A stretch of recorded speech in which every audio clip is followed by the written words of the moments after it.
Wet ma'am, આપણી ઓડિયન્સને ઘણા confusion છે, તો એક ક્વિક રેપિડ ફાયર થઈ જાય. Myths versus fact. IVF babies natural નથી. આઈવીએફ બેબીઝ કમ્પ્લીટલી નેચરલ અને હેલ્ધી હોય છે. ઇનફર્ટિલિટી ઓનલી વિમેન્સમાં જ હોય છે.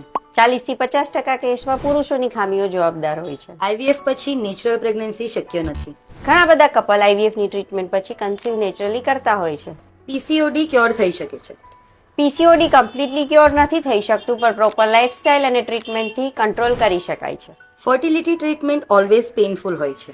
આજની આધુનિક ટેકનોલોજીને લીધે ઘણા હદ સુધી મેનેજ કરી શકાય છે. એગ ફ્રીઝિંગ ઓનલી સેલિબ્રિટીઝ માટે જ હોય છે. જો તમે લેટ મેરેજ કરવા માંગતા હોય અથવા કેરિયરમાં ફોકસ કરવા માંગતા હોય તો એગ ફ્રીઝિંગ કોઈ પણ લેડીઝ ઓપ્ટ કરી શકે. એજ એ માત્ર નંબર છે, ફર્ટિલિટી પર અફેક્ટ નથી કરતી. જી ના, સ્ત્રીઓમાં એજનું ખૂબ જ ઇમ્પોર્ટન્સ છે. 30 વર્ષની ઉંમર પછી ફર્ટિલિટી રેપિડલી ડિક્લાઇન થતી હોય છે. હેલ્ધી દેખાતી વિમેનને ફર્ટિલિટી ઇશ્યુ નથી થઈ શકતા.